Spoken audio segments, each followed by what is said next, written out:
좋은 저녁입니다, 여러분. 예도가 아주 좋은 강좌의 장소를 찾아서 왔는데요. 오늘의 주제는 니체와 생리학이라고 하는 제목입니다. 몸철학이라고 그러죠, 오늘날. 다 코미디인데, 그 1차 텍스트, 모더니티에서 나오는 중요한 그러한 그 포스트 모던과의 경계에서 그죠 나타나는 중요한 개념이 바로 몸이라는 개념인데, 이게 그죠, 이게 무슨 그냥 내가 몸 철학을 전공했다 코미디입니다, 여러분. 그게 어디서 나오는 건지를 알아야 되는데, 사실은 니체의 생리학적 철학, 그죠? 생리학, 피지올로기에서 나온 거예요. 그러니까 그 계보학이 전혀 없이 그냥 한 부분만을 딱 떼가 몸철학 그러고 오늘날 코미디하고 앉아 있는데, 예도가 니체와 피지올로기, 생리학이라는 제목으로, 그죠? 오늘날 포스트 모더니즘에서 나타나는 그러한 몸의 중요성. 이거는 그냥 몸철학에서 다루는 수준을 넘었을 거예요, 아마 예도의 강좌가, 그죠? 그래서 어떻게 하여 이 생리학이 철학의 주제로 나오면서 포스트 모더니즘에서 몸이라고 하는 개념이 중요한 위치를 차지하게 됐는지, 이것을 근원에서 파헤치는 방식으로 강좌를 이어나가겠습니다. 이해가 되죠, 여러분? 엄청 재밌겠죠?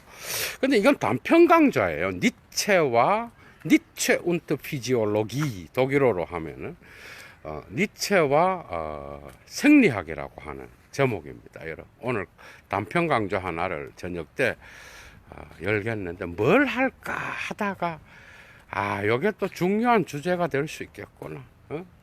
그래서 현대인들은 제목에 왔다 갔다 해요. 몸철학, 한번 들어가야지. 코미디입니다, 코미디. 이게 어디로부터 유래하는지 정통 철학자로부터 들어야 되겠죠, 여러분들이, 그죠? 그냥 그런 바람에 휩싸여 다니는 그런 수준이 아니고, 질들레즈는 니체라고 하는 책에서 니체에 대한 분석을 하는데, 세 번째인가 네 번째 특징에서 니체는 문화를 진단하는 의사라 그래요. 탁월한 표현입니다. 저는 여기에 동의할 뿐만 아니라요, 정말 들레즈는 니체를 너무 좋아했던 철학자이기 때문에 정말 탁월한 분석이다. 그러나 예도가 들레즈를 따라가진 않겠죠, 이 분석에서, 그죠? 몸. 여러분, 요 분석도 예도가 처음 분석하는 걸 거예요. 여러분, 데리다가 그라마톨로지를 썼잖아, 그죠? 그라마톨로지에서 음성과 문자의 대립이 나와, 여러분. 그래서 그게 어디서 나온 건지 알아요? 물론 데리다 이런 대가들은요, 그래도 포스트 모더니즘에서 대가에 들어가는 거야, 데리다도. 이런 대가들은요, 자기가 어디서 영향을 받았다 이딴 소리 안 합니다. 이해가 돼요? 제가 볼 때는요, 니체한테 배운 거예요, 그것도. 알아요, 여러분? 니체는 문화를 몸으로 봤습니다. 이런 강좌 처음 들을 거예요, 여러분들. 문화를 2차자로 다 뒤져보셔요. 나오는가. 문화가 몸이야. 예도가 논문에서 그거를 문화가 몸이다 하면서 이제 써나가는데, 우리 선생님이 엑셀런트라고 옆에 코멘타리를 달아놨더라. 문화는 몸이에요, 여러분. 몸, 퀘어풀, 라이프라고. 문화가 몸이라고 생각해봐, 여러분. 그러면 문화는 병들 수 있다라는 거예요. 이해가 돼요? 그게 문화라고 하는 거는, 여러분도 그런 생각 해봤어? 문화가 몸이다. 안 해봤죠? 문화는 정신에 의해서 만들어진 구조라고만 생각을 했을까요, 여러분? 문화가 몸이에요. 그러니까 여러분, 정신분석이 어디서 나오는 거야? 정신분석은 푸시코 아날리제는 어디서 나오는 거예요? 몸이 정신과의 관계에서 나오는 거야. 맞죠? 그게 정신분석의 출발이에요. 그러니까 몸을 가진 인간이 정신과 어떤 관계를 맺고 있는지가 생리학의 주제입니다. 인간의 정신은 육체의 조건에 영향을 받는다는 거야. 맞죠? 이게 생리학의 조건이야. 그게 인간의 몸이 육체에 영향을 받는다. 그런데 기독교라고 하는 기독교의 문화 때문에 서구 철학은 사실은 플라톤한테도 이런 게 있어요. 이게 플라톤과 기독교의 교리에 의하여, 그죠? 철학적 교리에 의하여, 신학적 교리에 의하여, 육체는 뭐야? 정신에 의하여, 억압되어 왔다라. 맞죠? 그러니까, 기독교 2000년의 역사를 니체는 정신분석학자라고 본 거야. 그게 문화가 억압된, 문화의 몸이 정신을 억압하여서 문화가 병들어서 아파하는 거야. 이해가 되죠? 충분히 가능한 설명이야. 그러니까 생리적 조건에 의하여 육체적인 욕망이나 육체적인 조건이 정신과 잘 맞아 떨어지면은 다행인데, 인간은 이게 쉽지가 않아요. 인간의 육체를 갖고 있다라는 거는 뭐야? 자기가 생리적 조건에 의하여 영향을 받고 있다라는 것이고, 그런데 이 생리적 조건이 정신과의 관계에 의하여 잘 조정되면 되는데, 인간은 이 육체의 조건 때문에, 그죠? 그 정신이 육체를 잘 통제할 수 있는 그런 조건을 우리는 정상인이라고 이야기하잖아, 그죠? 그런데 이것이 억압될 가능성이 상당히 많다는 거예요. 그래서 이 정신이 육체를 지배한다고 다 생각을 했어요. 이해가 돼요? 그래서 니체가 나오기 전까지는 모든 도덕과 윤리와 서구 철학에 있어서의 중요한 논점은 정신이 육체를 잘 통제할 때에 거기에서 인간의 행복이 나타난다라고 본 거예요. 아리스토텔레스의 중용이라든지, 여러분. 플라톤의 어떤 누스가 정신이고 이성이잖아요. 이것이 육체적인 것, 감각적인 거예요. 이미 서구 철학 안에는 이게 들어있었고, 이것이 기독교 신학하고 합쳐진 거예요. 그러니까 서구 문화는 육체를 억압하는 방식으로 철학을 해왔던 거야, 여러분. 그래서 니체가 딱 보니까 이게 문화에서 이런 억압이 병들어 있는 걸 발견한 거야. 니체가 볼 때는 육체가 정신 못지않게 중요하다는 거야. 정신보다 육체가 더 중요하다고 말하는 것도 많아요. 인간이 여러분 한번 봐봐. 이것도 아주 중요한 개념이에요. 인간은 정신이 먼저 죽는다 그래요, 니체는. 그리고 육체가 죽기 때문에 두려워할 필요가 없다. 자라투스트라의 한 구절에서 그런 이야기를 해요. 그러니까 육체가 먼저 죽고 그 다음에 정신이 그걸 지배해서 정신이 마지막에 죽으면 사람이 죽는다고 생각하잖아. 그게 아니라 니체는 육체가 병들어 가면서 육체가 약해지면 정신이 먼저 죽는다고 본 거야. 이해가 돼요? 그렇기 때문에 걱정할 필요가 없다라는 거야. 응? 그게 육체적 조건을 무시하고 정신을 이야기하는 모든 철학을 비웃었던 거예요.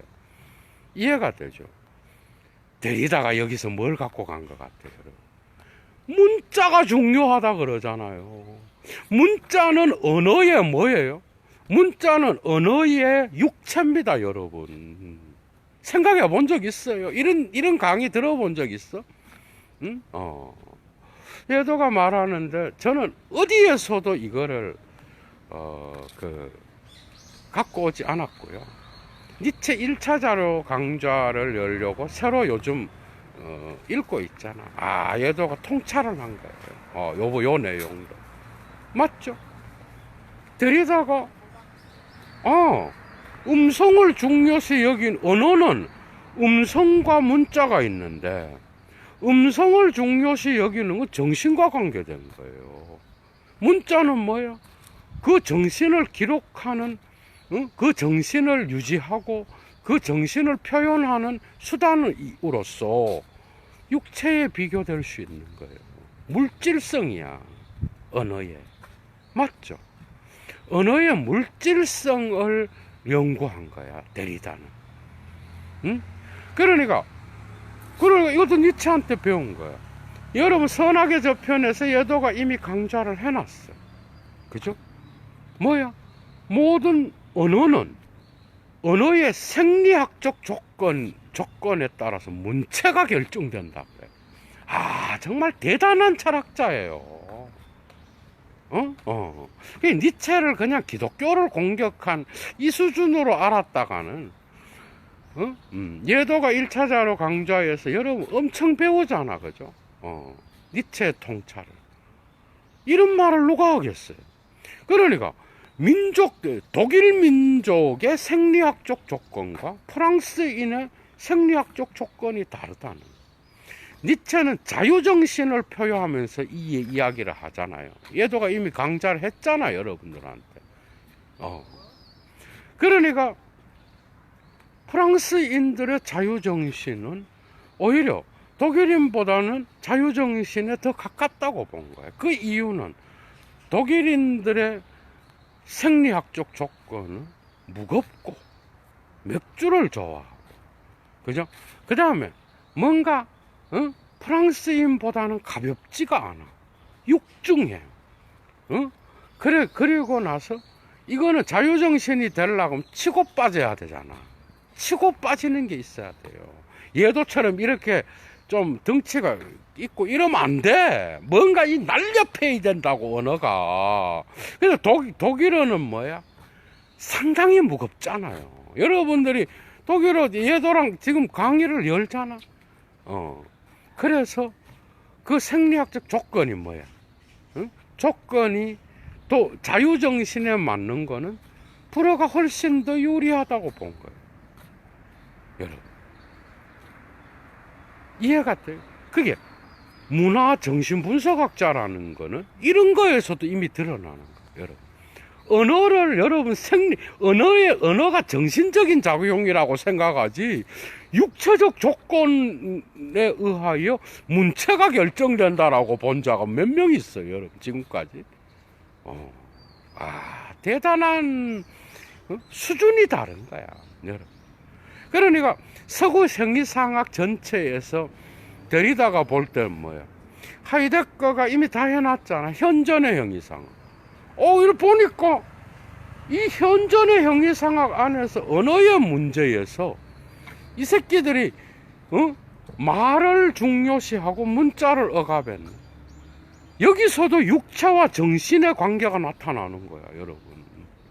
그러니까 데리다는 이 그라마톨로지로서 언어의 육체를 문자로서 언어의 정신인 음성 못지않게 중요하다는 것을 강조한 거예요. 그러니까 문자가 정신보다 문자를 표현하는 정신보다 문자가 우위에 있다라는 게 아니야. 원문자는요, 그 기원을, 그죠? 이게 또 이래 되면 또 데리다 강의가 되는데, 이게 참 뭐 어쨌든 니체 새끼니까, 그죠? 그러니까 기원에는 뭐야? 기원에는 뭐가 없다라는 거야. 문자와 뭐야? 문자와 그 문자를 표현하는 음성에 뭐가 더 앞서 있는지를, 응? 앞서 있는지가 결정될 수 없다는 거예요, 데리다는. 이게 정확한, 응? RC 에크리티어의 뜻입니다. 원문자의 뜻이라고, 이게. 이해가 돼요? 그러니까 뭐가 먼저고, 음성과 문자의 중요성이 그 기원으로 갈 때에 그 기원의 최초의 언어를 사용한 인간의 관점에서 볼 때 문자와 인간의 말을 표현하는 문자와 그 말을 직접 하는 음성이 둘 중에 뭐가 더 중요한지 최초의 기원에는 어느 쪽인지가 결정되어 있지 않고 두 개의 작동이 없다 그러면 언어는 존재할 수 없다라는 게 바로 데리다의 주장이에요. 이해가 돼요? 문자가 먼저다가 아니라고. 그런 뜻이에요. 그러니까 대리보충으로서의 문자든, 그죠? 2차적 수단으로서의 문자든, 서구 형이상학이 억압했던 그 언어의 몸으로서의 그 생리학적 조건은, 그죠? 기원에서부터 존재했다라는 거예요. 데리다의 주장. 맞죠? 그러니까 이 선악의 저편에 나타나고 곳곳에서 나와요. 막 유고집뿐만 아니라 곳곳에서 이 언어의 그 민족의 육체적 조건, 생리학적 조건과 그 민족의 언어의 문체가 닮았다라는 거야. 야, 여러분, 이거는요, 수준이 다른 거예요. 그냥 이런 게 아니라고. 배울 게 한두 개가 아니야. 데리다한테도 통찰을 준 거예요, 여러분. 데리다한테도. 이해가 돼요? 응? 그래서 그 뒤로 정신분석학이 나왔잖아요, 여러분. 문화가 병들어. 문화는 몸이야. 그 몸이 억압된 거예요.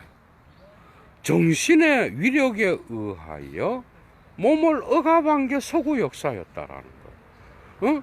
그래서 뭔가 질병이 나타나게 됐고, 서구 문화의 몸이 완전히 억압돼 있었어.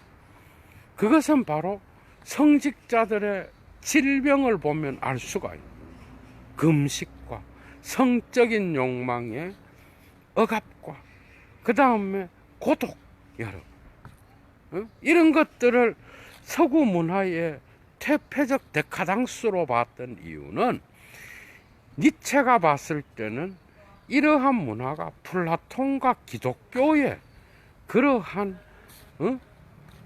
지배적 이데올로기에 의하여 서구 문화가 결정되어 있었다라는 거예요. 그래서 보니까 니체는 이제 정신의학자예요. 문화는 몸이야. 그 보니까 그 내면을 통찰에 들어가서 보니까 그 지층에는 기독교와 플라톤 철학이 억압해 놓은 문화의 질병이 보이기 시작한 거예요. 이해가 돼요? 그래서 이제 푸코가 딱 보니까 이 대가만이 볼 수 있는 거예요. 이런 거는 여러분. 이해가 돼요? 그래서 모든 역사, 특히 서구 역사에는 고고학에서 다룰 수 있는 이러한 지층들이 있고, 여러분 푸코와 들레즈가 이런 부분에서 비슷하게 니체의 통찰을 갖고 간 거야. 들레즈의 그 천의 고원을 지층으로 표현하잖아, 여러분. 재밌죠, 그죠? 그러니까 그 층을 형성할 때는 지배자의 욕망이 들어있다. 이해가 돼? 그리고 그 문화의 주인들의 욕망이 들어있는 거예요. 그런데 그 욕망을 드러내지 않아요, 그들은. 맞죠? 그러니까 드러내지 않고 문화에 각인시킨 그 지배자들의 욕구와 욕망. 그 다음에 또 기존 질서를 지배했던 그러한 자들. 그게 뭐 기독교와 그 정치와 경제와 종교를 지배했잖아요. 그들이 투사한 그런 억압한 그 고통, 이런 것들이 서구 문화 속에 그냥 완전하게 포함되어 있었다라고 본 거예요. 그래서 니체가 볼 때는 이걸 진단을 해줘야 되는데, 그 진단을 하기 위해서는 일단 신부터 조져놔야 되는 거야. 신의 개념부터. 이 병을 없앨라 그러면. 그래서 신 개념을 삭제하고 나서 이제는 우리 인간의 그 흔적을 지우고 나서 이제는 그걸 치료를 해야 되는 거야. 그래서 니네들이 병든 게 이렇게 해서 병들었고, 인간으로서의 정말 신없는, 신의 어떤 기운을 삭제한 인간과 자연과 이 세계의 어떤 인간 자체의 어떤 삶으로 돌아가서 거기에서 제대로 된 어떤 문화의 몸을 찾아야 된다라고 본 거예요. 이해가 돼요? 이 억압이 특히 기독교적 정신에서 볼 때 동정, 여러분, 동정이라는 게 또 뭐야? 그 문화에서 기독교적 교리로서 육체적인 욕망을 억압한 거, 여러분, 해방하지 않고 억압한 거. 그건 예수의 정신과는 또 달라요. 금욕주의적인 삶, 그 다음에 고독, 억제와 억압, 그죠? 억압하고 무의식 속으로 처방한 거예요. 그러니까 그 문화 속에, 그죠? 문화 속에 이러한 지배자들의 억압과 공동의 어떤 그러한 문화의 원형 속에, 문화의 지층 속으로, 그죠? 몰아내버린 거예요. 의식이 자기 자신의 욕망을, 검열을 피해서 무의식 속으로 처방하듯이 문화의 지층 속으로 처방한 거야. 그래서 질병을 보기 위해서는 그 문화의 지층 밑으로 내려가서 그 시대의 지배계층이 어떤 힘을 가지고 피지배계층을 통제하고 억압하고 자기들의 문화를 형성하기 위하여 어떤 희생과 어떤 더 큰 힘이 더 작은 힘을 조종하고 통제했는지, 그것은 그 시대의 문화 속으로 내려가야 된다고 본 거예요. 그러니까 각 시대는 그 시대에 지배적 힘이 있었고, 그 힘에 의하여 뭐죠? 억압된 거예요. 그래서 지금 보이는 문화를 갖고는 왜 병이 들었는지를 전혀 모르는 거야. 이해가 돼요? 표면을 갖고는 심층으로 내려가야 되는 거야. 여기에 그게 생리학적 조건을 따지지 않으면 이 문화의 질병이 안 드러나는 거예요. 왜죠? 정신만을 이야기해갖고 지금 문화가 이렇게 병든 거예요. 그런데 알고 보니까 정신이 육체를 어떤 식으로 억압했는지를 봐야 그 의사의 진단이 제대로 나오는 거예요. 그래서 그때부터 생리학적 조건이 중요하게 된 거예요. 그래서 니체가 문화를 지배하는 게 뭐 언어잖아, 언어.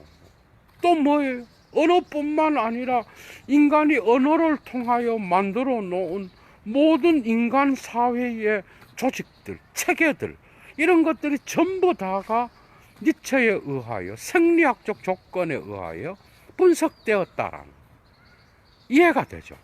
와, 이런 것들이 전부 다가 니체 철학에 들어 있었던 거야. 응? 그러니까 이런 조건들을 어떤 방식으로 연구를 해야 서구 문화의 질병이 드러나는지, 응? 이런 것들을 니체는 그냥 표면에서 뚫고 들어가서 심층으로 들어가서 그냥 고고학자가 땅을 파듯이 그냥 땅을 막 파내는 거야. 파내서 그 층에서 일단 멈춰. 아, 요 층은 중세까지. 그리고 또 파내려가서 아, 요 층은 고대까지. 그 다음에 아, 현대에는 어떤 방식으로 질병이 숨어 있었는지, 이런 기독교적인 이런 이런 질병을 퍼뜨리는 이런 형이상학적인 개념들이 어디에 침투해서 지금 문화의 질병을 일으켰는지 이해가 돼. 그러니까 뭐야? 육체를 연구하지 않는 모든 철학은 문화의 이런 질병과 왜곡을 치료는커녕 진단도 못하는 거예요. 응? 그래서 이때부터 육체가 중요해진 거예요. 문화든 인간이든. 이해가 돼요? 메를로 뽕띠 여러분, 사르트르, 다야 다 몸. 이게 니체로부터 온 거예요. 들레즈, 푸코의 이때부터 철학자들은 의사가 돼야 됐던 거예요. 여러분, 그래서 예도가 이미 도덕의 계보학 제1논문 끝냈잖아요. 마지막 강좌에서 뭐라 그랬어? 거기 나와요. 어디지? 그 제1논문 마지막에 니체가 각주를 달아놓은 게 있어. 그 각주를 예도가 강좌를 열면서 이야기를 해놨잖아.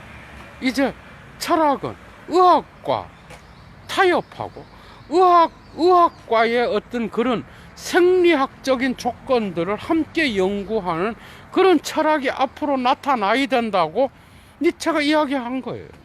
이미. 그래서 여러분, 미셸 푸코의 감시와 처벌, 그럼 또 뭐야? 광기의 역사. 읽어본 사람은 알잖아. 푸코는 거기에서 의사 못지않는 엄청나게 많은 의사들의 용어들을 사용하고 있어요. 그게 그냥 우연인지 알아요, 여러분?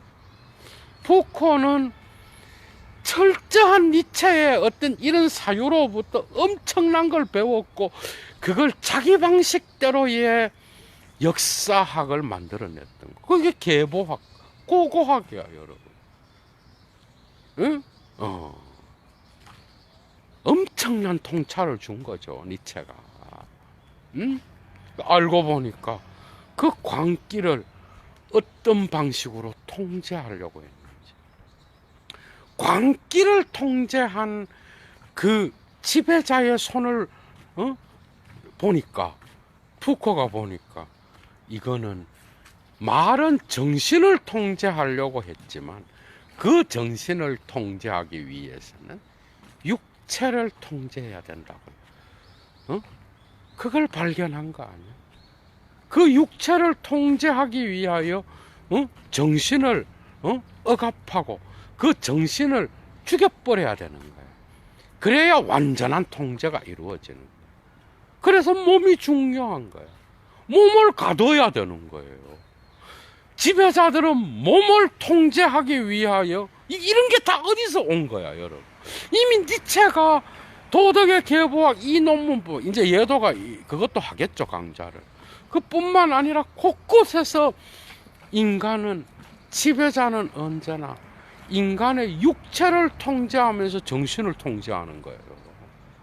이 육체의 조건을 무시한 철학은 사회 철학을 제대로 할 수가 없는 거예요. 여러분. 그리고 들레즈가 얼마나 많은 곳에서 육초의 중요성을 이야기해요. 그것은 물론 정신분석학과도 관계가 있어요, 여러분. 그러니까 이 욕망은 인간의 생리적 조건을 형성하는 거예요. 왜 병이 들어? 이 육체가 정신과 뭔가 어긋나 있는 거예요. 그죠? 그리고 사회적 검열이 또 있는 거예요. 여러분. 응? 이런 것들이 전부 다 합쳐져서 사회의 문화를 형성했던 거예요. 근데 니체가 볼 때는 이 문화 속에 프로이트가 뭐라 그래? 프로이트가 정신, 인간의 무의식 속에는 뭐가 있다 그래? 힘이 있다 그랬어. 힘. 맞죠? 힘. 힘이 지배하는 거야. 힘. 어? 그게 뭐예요? 욕망의 어떤 에너지입니다. 여러분. 에너지. 리비도야, 여러분. 에너지. 니체는 뭐야? 문화 속에 힘이 있다고 본 거예요. 여러분, 이런 게 다 같이 가는 거예요.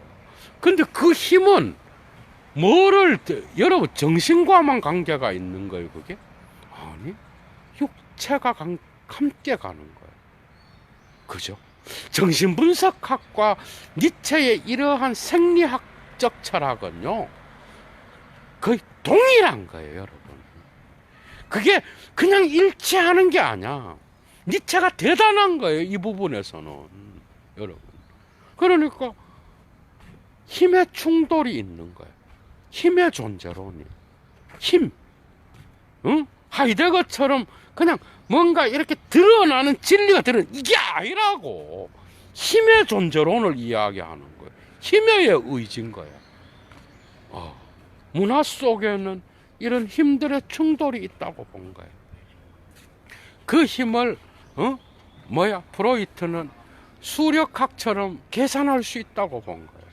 그러니까 병들 때는 이 육체의 에너지를 억압하면 그만큼 의식의 세계에서 뭔가 빼고 더할 수 있는, 그죠? 그런 수력학적 에너지, 이런 것들을 우리는 무의식의 리비도의 충동과 연결시켜서 계산할 수 있다고 본 거죠.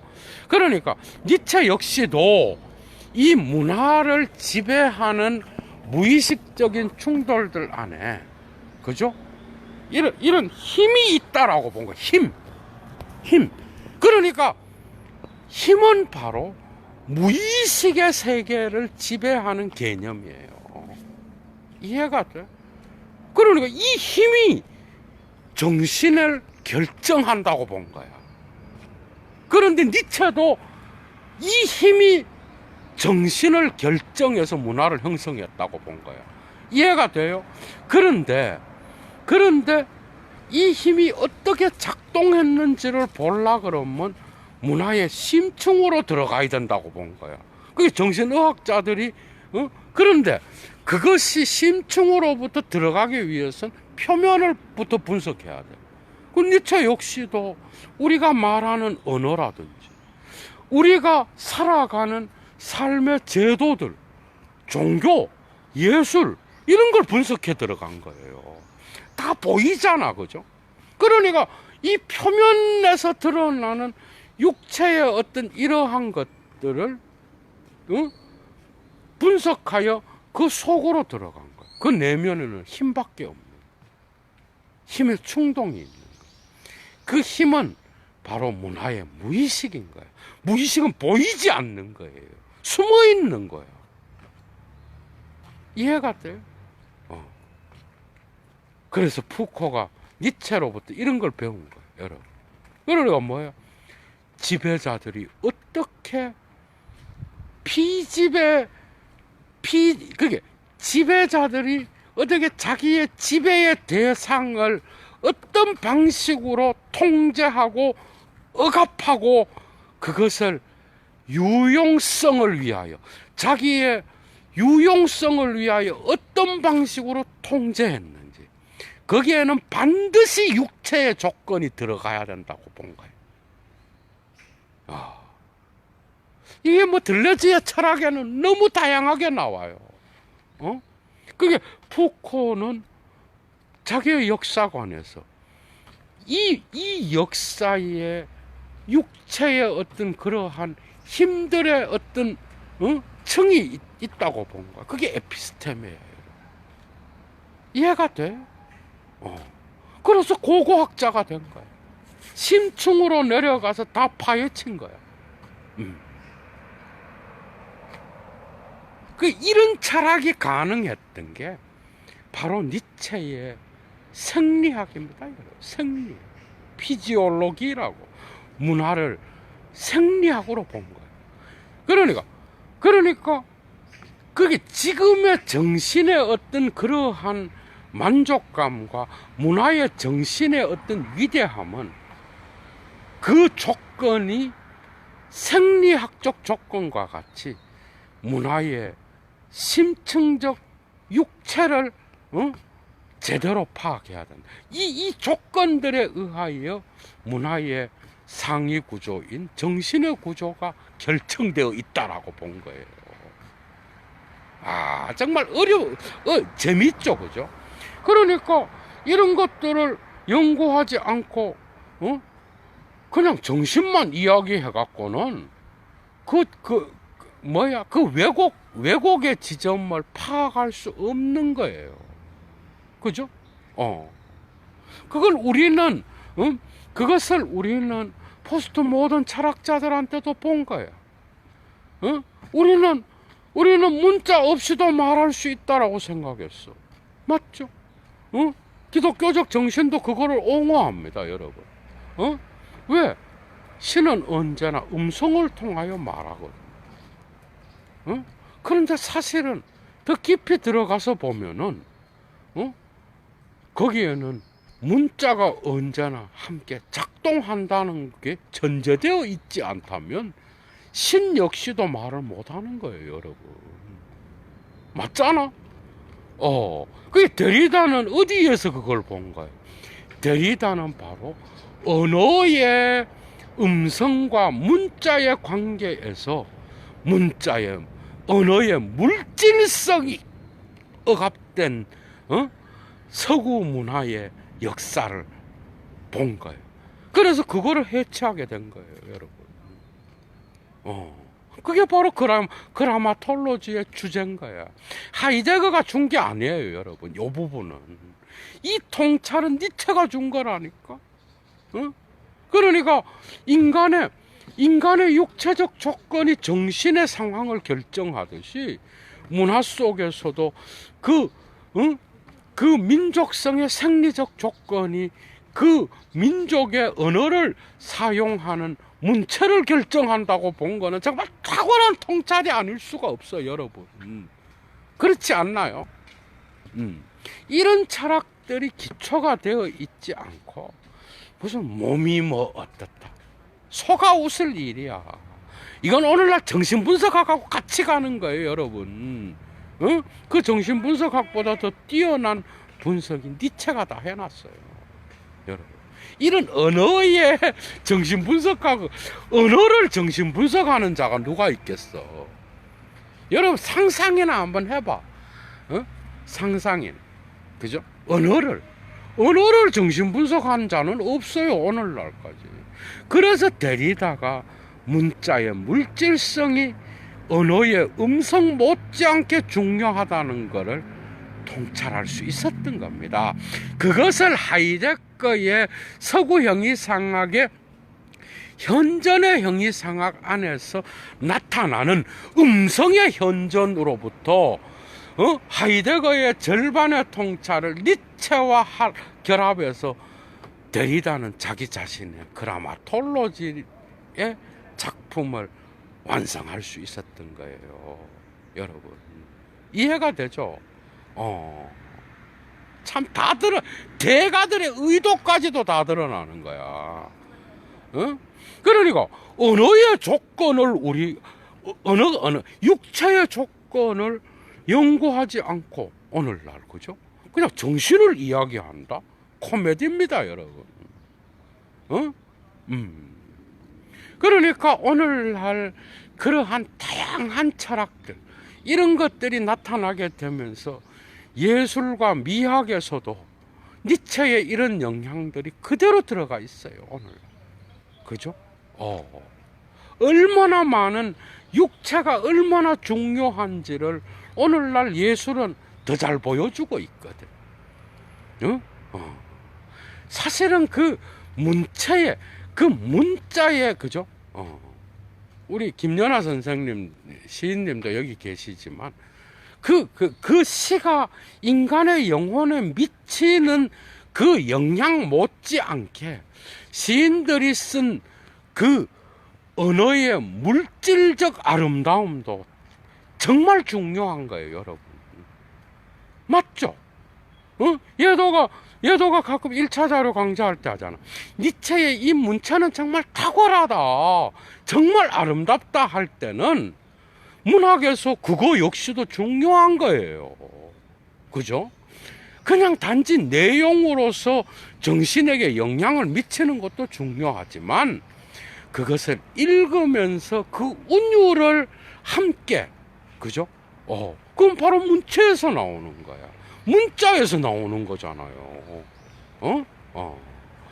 그런 것들이 참, 오늘날 포스트 모더니즘 철학에서 핵심적으로 강조된 것은 바로 니체가 자신의 철학 속에 생리학을 갖고 오면서부터, 생리학은 바로 육체의 중요성이, 그죠? 그건 단지 우리의 육체, 이게 아니야. 모든 문화적 비유와 해석과 그 모든 것에 있어서 육체의 어떤 그런 중요성, 그게 니체를 통하여 확립되면서, 그죠? 그 뒤에 포스트 모던의 대가들, 데리다를, 이게 닉게르까지는, 닉게르도 의지적인 것과 비의지적인 것, 거기에서 니체의 영향이 있어요. 또 여러분, 뽕띠도 그렇고 하이데거적인 거에 육체적인 거를 이야기하잖아요. 그런데 그런 게 있는데, 데리다는 뭐 없나 생각을 하는데, 이게 딱 떠오른 거야, 여러분. 그라마톨로지가. 맞죠? 완벽하게 맞아 떨어지는 거야. 그러니까 어떻게 보면 니체는, 그죠? 모든 오늘날의 포스트 모던 철학자들에게 세례를 준 자입니다, 여러분. 역력하게 드러나요. 그것은 바로 생리학이라고 하는 개념으로부터 출발했고, 그것이 모든 문화의 무의식적 상황. 그러니까 왜 육체가 중요한 거야, 여러분? 문화에서 지배자들의 힘이 자기 자신이 피지배자들을 지배할 때 그 지배의 욕망을 감추잖아. 그게 문화에 그대로 들어가 있다고 본 거예요. 그래서 문화가 병든 거야. 그 힘이 어떻게 이동하는지에 따라서 문화가 결정된 거라니까, 여러분. 그죠? 어떤 방식으로 그 힘이 작동했는지, 그거를 보려 그러면 육체의 조건을 봐야 되는 거예요. 그래서 오늘날 정신분석도 인간의 육체가 중요한 거예요. 그래서 어린 시절이 중요한 거예요, 여러분. 맞죠? 이렇게 가는 거라고.